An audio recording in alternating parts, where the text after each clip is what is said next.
But today I'm here to talk to you about how to address the gaps in your CV or when you go for an interview, because the gaps, they happen in our life, right? So there are many reasons why a gap would happen. Uh, and sorry, let me get it started again. So basically today, apart from the gaps, is it working well? Yeah? Okay. Good? Yeah, perfect. Okay, so today I would like you to learn more about how to reframe your gaps, right? How to build a storytelling that addresses what you develop and not only focus on the gaps. So there are ways that you can rephrase your career gaps that can be a little bit more strategically than just saying I was out of job or things like this, right? So let's get it started. There are many reasons why you might have a career gap. So might be the case that you look after family, might be the case that you were just upskilling, maybe you change countries and until you get to your job, it took a little bit of time. So many reasons happen in our life and for everybody. So you're not alone. So you might feel that just you have a career gap, but a lot of people have career gaps. And what makes the difference is how you deal with that, how you tell your story, right? So you have to own your story and be very confident on what you did during this time so you can address that much more confidently. So you don't need to wait until somebody asks you about your career gap. It's much better if you address that first and you control the narrative, right? So basically, um, there are many ways that we can shape the narrative. So instead of saying, I was unemployed for a long time, you can just say, I focus on personal growth, right? So you just to be the more clarity you have on what you were doing, what skills you develop during a career break, right? The better you can position yourself when telling about yourself or telling about what you did. Okay? So during the time you were out of the workforce, even if you were looking after a family member or even if you were looking after kids, right? Definitely there are skills that you develop. So probably you develop a lot of multitasking, time management. So there are always skills that you develop during this time that can be used in your CV in a strategically way. Okay? So what I like to tell people is that we need to focus more on the strengths we built, on the skills we have, rather than focusing so much on the time we were out of the job. Okay? So to do so, we need to divide the story in three parts. Okay? So the past. The past would be what have you done? What experiences, what skills do you bring to the table, right? The second part would be your gap, your challenge. We need to be able to address the gap. We shouldn't be afraid to mention the gap, right? Because sometimes when we don't feel that much of confidence, we might not talk about the gap. We are afraid, but that's not really good. If you talk about the gap, you can control what you're going to say in a strategic way without waiting for people to ask, and then you feel pressure, right? So better yourself addressing that. And second, whenever addressing a gap, it's important to show what can you bring to the company, right? What skills are you ready to put into place, and what do you want to achieve in the future as well? Okay, so you can always say that you took some time off for whatever reason. You can mention that it was health or what's the reason for, very briefly, and then you can just say that during this time you built some resilience, some time management, some self-management skills. Okay, so I brought you some sentence or some phrases, practical, that you can use in your CV. So the same way that on LinkedIn, whenever you are building your LinkedIn profile, you always have how to put the experience of where you worked, what was the profession. But in LinkedIn, you also have the career break possibility. And through the career break, you also have the different reasons for the career break. So I would always encourage people to mention the career break on the CV depending on the time. So if it's something more than 3 months of a break, I would address that because 3 months would be a gap nobody would question. But more than 3 months, 6 months, then people would start questioning. So I would address that in the CV. Okay. But remember to keep that short, objective, and control the narrative. Okay. So always future focus, always looking forward, being very positive about, right? So basically, talking about the gaps, it's really important that you are true to yourself, okay? That you are honest, but that you don't give too much details, because the more we speak, sometimes the more details we give that shouldn't be given, okay? So we need to be strategically objective enough, okay? We also need to highlight what we learned during this time. So, as I mentioned before, which skills, maybe you dedicate yourself not only to look after family, but you also dedicate yourself to complete a certification. You went through some studies. There is always things that are possible to mention. You just need to find a different perspective, right? So it's important also that you show readiness, that you are ready now. So maybe you had a break, but now you feel ready, you build up the skills needed, and it's time. So it's nice that you show that enthusiasm when you're going and when you're speaking about a gap.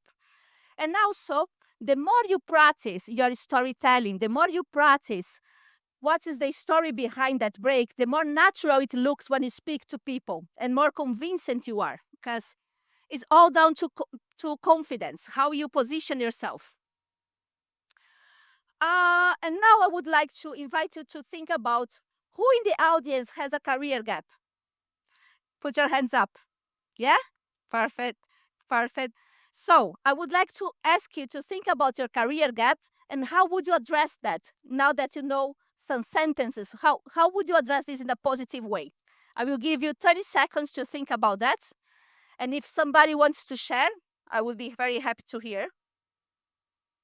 Don't want to put anybody into the spot, but think about your gap and how would you rephrase this now with those tips I gave you. Okay? Anybody willing to share? Yeah? No? Okay. Perfect. So instead of saying that you haven't worked for years because of your health, you could just say that you took the time to focus on your health, and in the meantime, you develop X, Y, and Z skills, right? Also, I know that cover letters, they sometimes are a topic that some employers like, and others say that is a little bit outdated. But your cover letter is the extension of your CV. And addressing a gap on a cover letter could be also, so if you have a big gap, for example, if you have 5, 10 years of a gap, maybe you can just mention something on the cover letter to say what you were doing during this time. Because if you have a bigger gap, people might question, but if you have already the explanation for that in your CV, I really think that you taking the lead, you positioning yourself is going to make you less nervous than waiting for the question to come. Also, if you focus your CV more into skills, so if you make sure to add skills to every job you had, even during the career break, it's going to make easier your narrative, the way to talk about those gaps. Okay, so always focus on skills-based CV. Also, some people think that volunteering, freelance jobs, project jobs, that they are not an experience, and they actually are. So if you're being away from the workforce, but you dedicate yourself to your own company or building up your own company, or if you dedicate yourself for a project, even if it's a side hustle, but you are delivering something, you are working on something. This is an experience, and this is work as well. Even if people didn't pay you for that, you were executing. So use that in your CV as an experience, because it is an experience you had, right? So don't devalue yourself or the tasks you did just because it was for a company of a familiar company from a family member. So in those cases, sometimes people tend to devalue, so don't put this on the CV. But normally, if you worked for a family member, chances are you worked much more than if you were working for a regular employer. So don't invalidate that. Put in the CV because this is experience and valid experience. Um, does anybody have any questions regarding a CV gap? No? Okay. So just remember that it's just a matter of perspectives. And I like to use a lot of NLP techniques because the perspective that you have now, if there is always a different perspective. So the same story can be told in different ways. And you just need to find the way that works better for you to address that gap, right? So I prepared a resource for you. So if you want to scan this QR code, you can download an exercise sheet that I prepared that can help you addressing your career gaps, okay, and make it easy this exercise. So that way we make sure everybody can address their gap much more confidently. So I will give you some minutes too.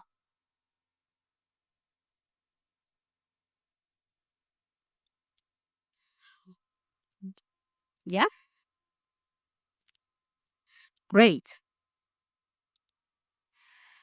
So to start closing, I would like to mention that gaps, they are not weakness. If you have a career gap, probably everybody will have a career gap in their working life, given to a layoff, given to whatever reason it is. That's normal. They happen and they happen to everybody. Doesn't matter if you are a senior, if you are starting your career, but probably you might have a career gap at certain point of your life. But you just need to remember that just because you have a career gap is not because you're weak. That's the opposite. Having a gap is an opportunity for you to refocus, to reframe, to think about other possibilities, to study. So you need to phrase the gap as an opportunity for growth. Okay. Also, the more you know about, the more confidence you have on the gap, on the skills you develop, the easier it is to talk about it and more natural. Okay. So just remember, be short, be objective, find the best lens to talk about that gap, bring the skills you develop. And also, a gap is not the end of the story, it's just the beginning of a new story, of something new that you could be refocusing yourself. So be confident, don't be shy about your gaps. And I think that that's the message I wanted to leave you all. Thank you so much, Alice.